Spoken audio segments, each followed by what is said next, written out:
Bonjour, aujourd'hui un petit problème en 17 coups qui est peut-être peut-être un peu long mais très facile à comprendre, très joli, avec une solution surprenante et vraiment simple, mais peut-être pas si facile que ça à résoudre. Ceux qui veulent résoudre mettent sur pause et on commence tout de suite. Donc la position, comme on le voit rapidement, est totalement fermée pour les noirs, qui n'ont que la tour C8 de libre qui peut jouer. Les cases G7, G8 et H8 sont bloquées par des pièces noires qui ne peuvent pas bouger, des pièces noires immobilisées. Et la case H6 est gardée par le pion G5 qui, qui lui-même est bloqué et ne peut pas jouer. Donc une position fermée.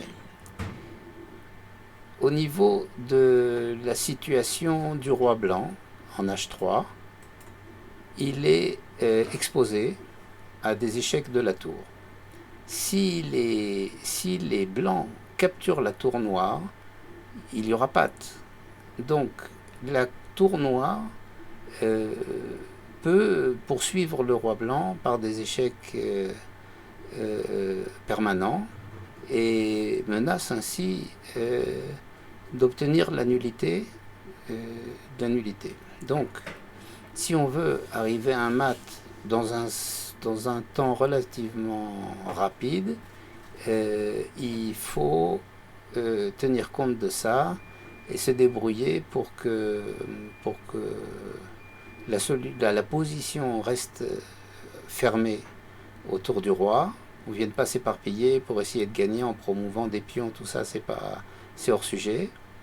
Bien qu'on puisse peut-être gagner la partie de cette manière-là, c'est-à-dire on peut peut-être gagner la partie en jouant pion prend G7, dame prend G7, et puis et tout envoyer les pions en promotion, ça doit être gagnant, mais pas en 18 coups. Donc euh, voilà la solution telle que on, on, on va la jouer.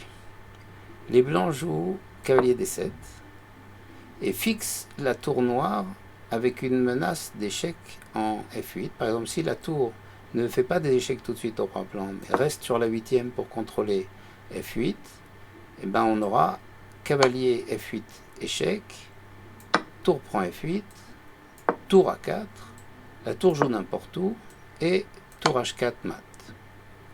Donc, quand les blancs jouent cavalier D7, évidemment la seule solution pour les noirs, c'est de faire échec au roi blanc. Donc, tour C3. Et là-dessus, on verra plus tard pourquoi, mais les blancs doivent jouer D3. Tour prend D3 obligatoire. Et maintenant, il faut jouer F3. Tour prend F3 obligatoire. Et puis, on va faire la marche du roi. Et puis, à chaque fois, il n'y a qu'un seul échec au roi blanc. Donc, ça va être assez facile. On joue roi H2, tour H3, roi G1, tour H1, roi F2, tour F1. Il faut jouer roi E3 et non pas roi G3, parce que si roi G3, tour F3 revient à la position qu'on avait vue précédemment. Donc, roi E3, tour F3, roi D2, tour D3. De nouveau, même observation. Donc, même sans rien comprendre au problème, on est pratiquement obligé de jouer les bons coups, parce que sinon on revient à la position antérieure. Roi C1, tour D1, roi B2, tour B1, roi C3, tour prend B3. Donc on voit maintenant que le pion B3 a disparu. Ça nous, donc encore un pion qui disparaît dans l'histoire. Et on ne voit pas tout de suite le bénéfice à en tirer. Roi D2, tour D3.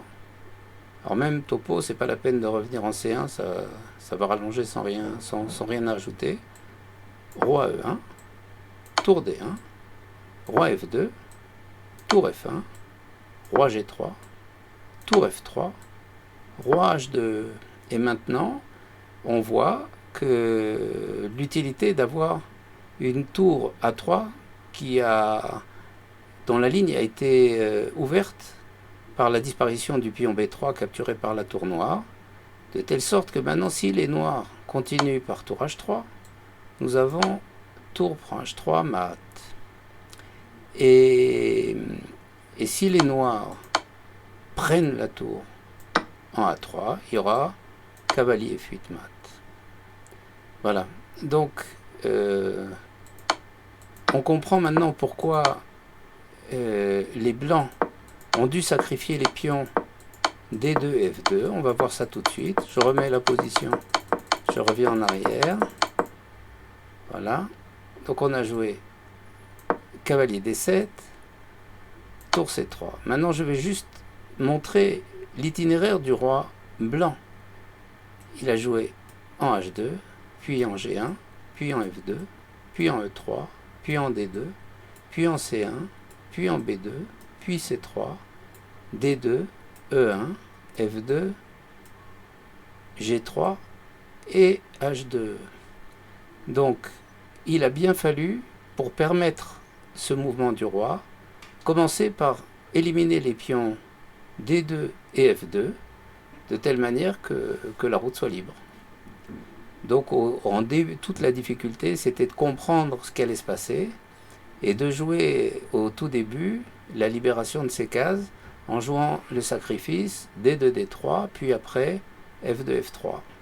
À part ça, on a une jolie route du roi blanc qui traverse l'échiquier en aller et en retour. Et puis une solution relativement simple pour un problème de cette longueur. Voilà. J'espère que ça vous a plu. Et puis à bientôt. Au revoir.